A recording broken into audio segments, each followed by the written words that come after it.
Le port autonome de la Guadeloupe est un établissement public de l'État qui a pour compétence le trafic de marchandises. 95% des biens échangés entre la Guadeloupe et le reste du monde transitent par ces installations. Le transport de passagers, la croisière, mais aussi le trafic vers Marie-Galante, les Saintes, la Martinique, la Dominique, Sainte-Lucie, soit au total près de 800 000 passagers par an. La gestion et l'aménagement des accès maritimes des ports de Pointe-à-Pitre, de Jaribe-Mao, de Basse-Terre, de Folens à Marie-Galante et le port de plaisance de Bas-du-Fort. Le port autonome de la Guadeloupe, c'est plus de 12 000 emplois directs, indirects, induits, 175 millions d'euros de valeur ajoutée annuelle, 3 millions de tonnes de marchandises par an, la gestion d'une zone industrielle et commerciale d'une centaine d'hectares où sont implantées des entreprises en lien avec l'activité portuaire. Entièrement dédié au trafic du fret, le terminal de Jaribe-Mao est le poumon économique de la Guadeloupe. C'est là où s'échange la majorité des marchandises entre la Caraïbe, l'Europe et le continent américain. Il est important de noter qu'avec l'ouverture du canal de Panama, c'est l'ensemble du trafic maritime de la zone Caraïbe qui est en pleine mutation. Si aujourd'hui nos installations sont modernes et performantes, d'ici 4 à 5 ans, elles seront totalement dépassées car trop petites. Si nous ne faisons rien, c'est donc l'ensemble de l'économie de la Guadeloupe qui sera en péril.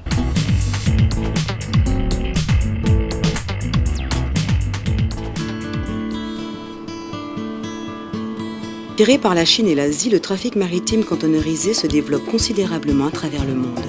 Pour gagner en productivité, les principaux armateurs cherchent à utiliser des navires de plus en plus grands, capables d'embarquer jusqu'à 12 000 conteneurs de 20 pieds. Pour relier l'Asie à l'Europe et desservir les côtes est des deux Amériques, ces navires géants emprunteront dès 2015 le chemin le plus court, le canal de Panama, accessible à l'ouverture d'un troisième jeu d'écluses plus large et plus profond. Avec cette nouvelle donne, le nombre de conteneurs transbordés dans la région Caraïbe passera de 4 à 10 millions d'ici 2020. La plupart des ports, opérateurs et compagnies ont déjà entamé de grandes manœuvres pour capter ces nouveaux flux. La Guadeloupe doit également anticiper ces changements. Il s'agit d'une formidable opportunité pour la Guadeloupe. Mais le port de Jaribe-Mao, dans sa configuration actuelle, présente des capacités de traitement des conteneurs trop restreintes. Avec seulement 11 mètres de tirant d'eau, l'accès des gros porte-conteneurs est impossible. Il nous faut donc de nouvelles infrastructures et approfondir notre chenal d'accès.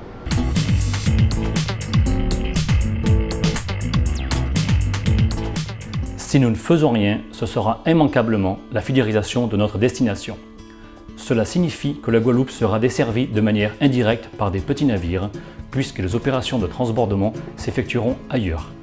Il faudra alors supporter une augmentation du coût du transport maritime, un allongement des délais de livraison et une hausse des prix. Il s'agit clairement d'un scénario catastrophe pour l'économie locale. A l'inverse, si le port de Jaribe-Mao parvient à se positionner comme plateforme d'éclatement et de redistribution, la Guadeloupe pourrait bénéficier des retombées économiques positives générées par cette nouvelle activité.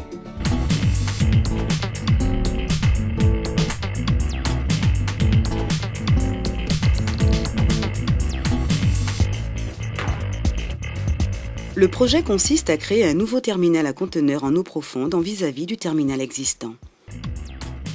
Avec un quai de 350 mètres de long dragué à 15 mètres et la construction de 25 hectares de terre-plein, il sera capable d'accueillir dès 2016 de grands navires de 300 mètres de long, 14 mètres de tirant d'eau et 6500 boîtes. La capacité d'accueil du port de Jaribe-Mao serait ainsi multipliée par 3.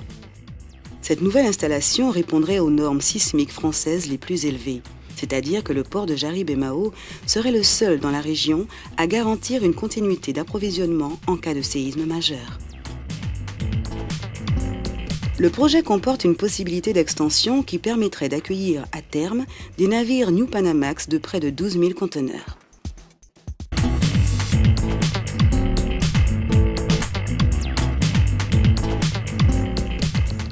Le site de Jari présente de nombreux avantages.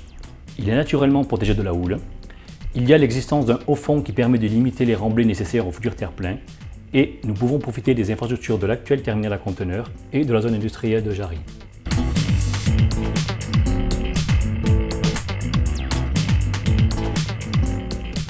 Le projet d'extension du port de Jaribe-Mao est un projet structurant qui va constituer un outil de développement extrêmement important pour l'économie de l'archipel guadeloupéen. Ce nouveau hub devrait générer de l'activité et contribuer à l'amélioration de l'emploi local. Durant la période des travaux, on estime en effet que 700 emplois directs et indirects pourraient être créés et l'activité d'un transbordement pourrait en générer 200. Grâce à l'accroissement des activités logistiques, notamment en termes d'emballage, de conditionnement et d'étiquetage, nous espérons ainsi une valorisation de la production locale en vue de son exportation. La dynamique ainsi enclenchée devrait attirer d'autres entreprises qui y verront certainement des opportunités en termes de transformation de produits et de création de nouvelles filières. Au total, près de 300 emplois pourraient être ainsi créés. Cette nouvelle plateforme permettra de garantir la qualité de la desserte maritime, d'éviter la fidélisation, c'est-à-dire la dépendance à un autre port, d'augmenter le nombre de lignes susceptibles de nous desservir, offrant ainsi des débouchés supplémentaires à l'économie guadeloupéenne.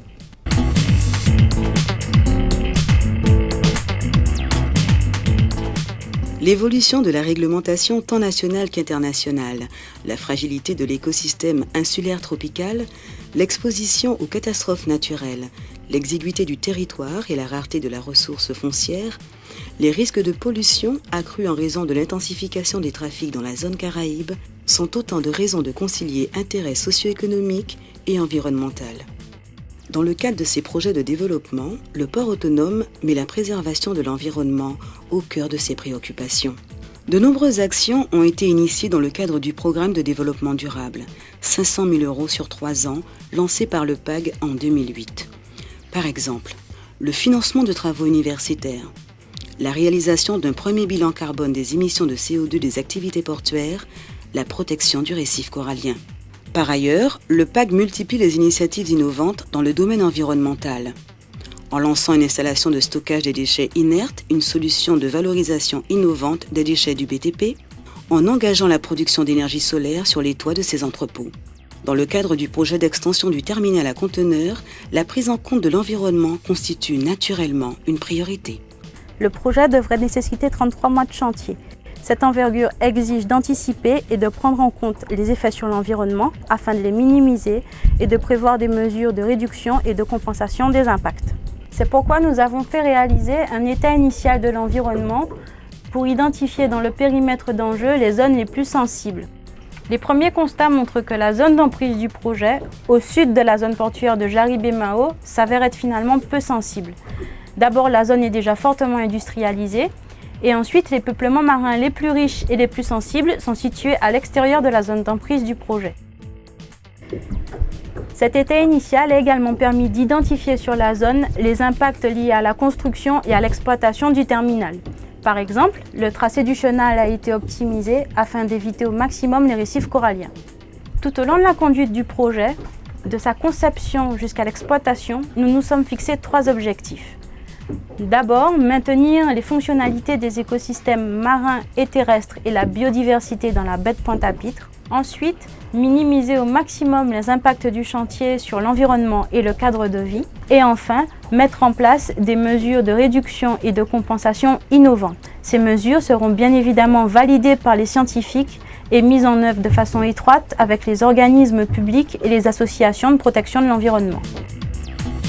Ce projet représente un enjeu de développement majeur pour l'économie locale. Ce projet constitue une excellente opportunité au cœur de la Caraïbe, offrant aux lignes Europe, Amérique, Asie les conditions de nouveaux marchés pour la Guadeloupe.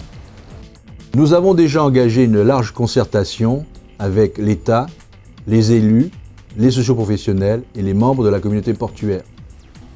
Le débat public initié par la Commission nationale du débat public permet à tous les Guadeloupéens de s'exprimer et d'émettre une opinion sur ce projet.